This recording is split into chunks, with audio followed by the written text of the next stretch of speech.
ceux qui ne mangent que ça, malheureusement, ça ne peut pas couvrir les besoins. On ne peut pas se nourrir exclusivement de manioc au quotidien, hein. Ça manque de tout malheureusement. Et à long terme, c'est un décès. Voilà.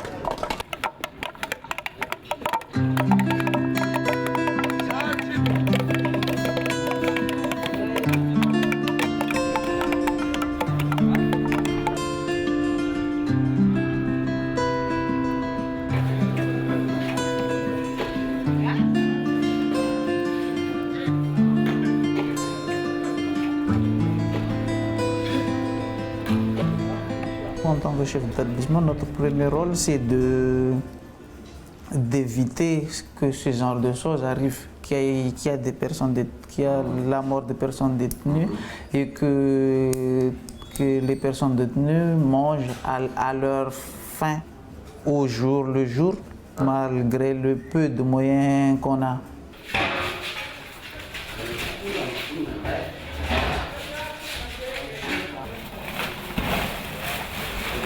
Raha ny tiako aza tokony 750 grammes ina avao ina avao zany tonjana azy fa ny hoe tsy fisian'izay moa ino tsy hitanay atao manaraka izay situation misy stocknay eto.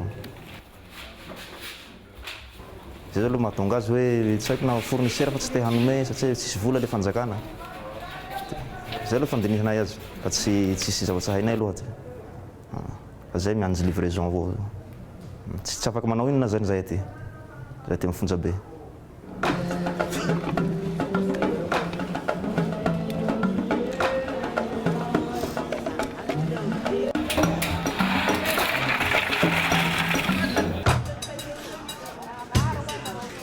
Fa tamin'io décembre io ny tena prise be misy zavatra ohatrany lalala sindosindona zay amin'ny vatako rehetrarehetra tena hitako hoe tena miena be mihitsy ny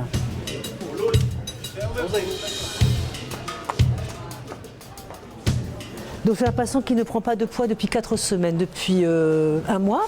Donc nous allons le voir en consultation cet après-midi pour essayer d'évaluer, de trouver la cause de cette absence de prise de poids. 45 ? Semaine dernière ? 47. Semaine d'avant ? 47. Il vient nous voir cet après-midi ? Chiquina. 17,5. C'est lui qui tousse beaucoup. Il respire. Derrière la malnutrition, il y a le plus souvent des pathologies silencieuses avec des signes masqués par cette malnutrition même. Et comme le corps ne réagit plus normalement à ces pathologies, les signes ne sont plus évidentes. On va le ramener à l'infirmerie pour ausculter les poumons. Il a pris le sirop, vite. D'où l'intérêt d'une investigation médicale poussée et sérieuse pour pouvoir détecter toutes ces maladies qui se cachent derrière cette malnutrition pour guérir jusqu'au bout et la maladie et la malnutrition.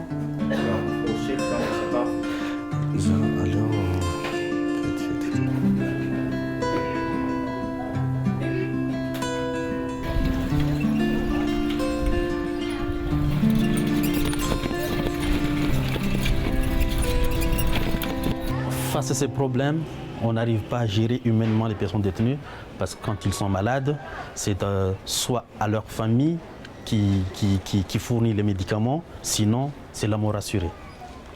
Voilà. Et pareil pour la nutrition, s'il n'y a pas de famille de l'extérieur qui fournit en nutrition les personnes détenues, ils vont se contenter de ce qu'on leur donne qui est insignifiant, mais on vit avec.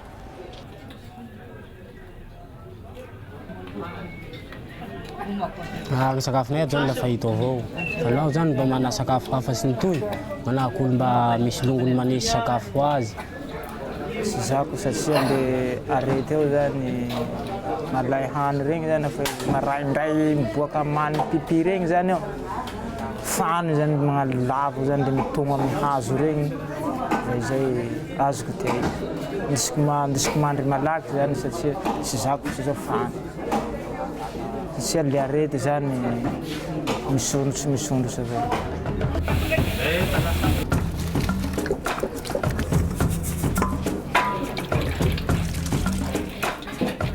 Alors ici, c'est la prise du repas supplémentaire pour les malnutris modérés. Riz, haricots, huile, légumes, ce qui leur apporte 2400 kcal.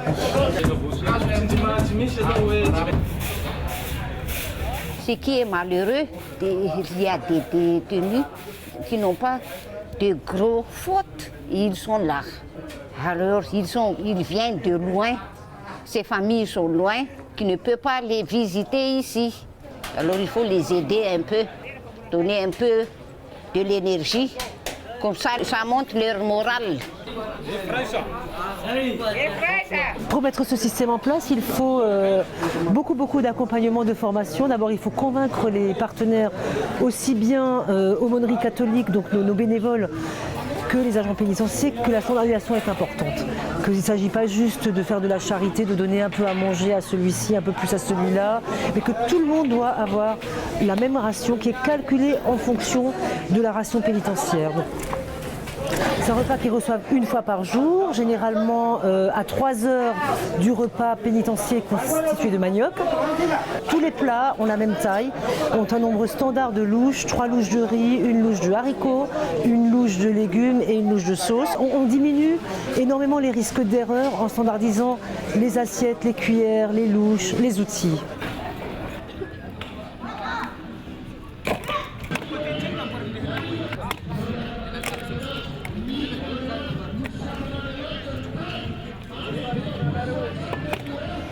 Les détenus malnutris que vous voyez vont partir manger leur gamelle de façon un petit peu isolée des autres, sous surveillance d'agents pénitentiaires, pour éviter les partages ou de se faire voler leur ration.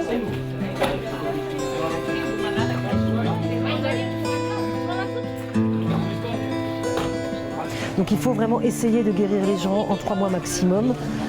Donc on a des résultats très corrects, malgré le fait qu'un détenu sur 3 arrive malnutri en détention déjà. Donc on a 33% de malnutrition à l'incarcération, ici dans cette région.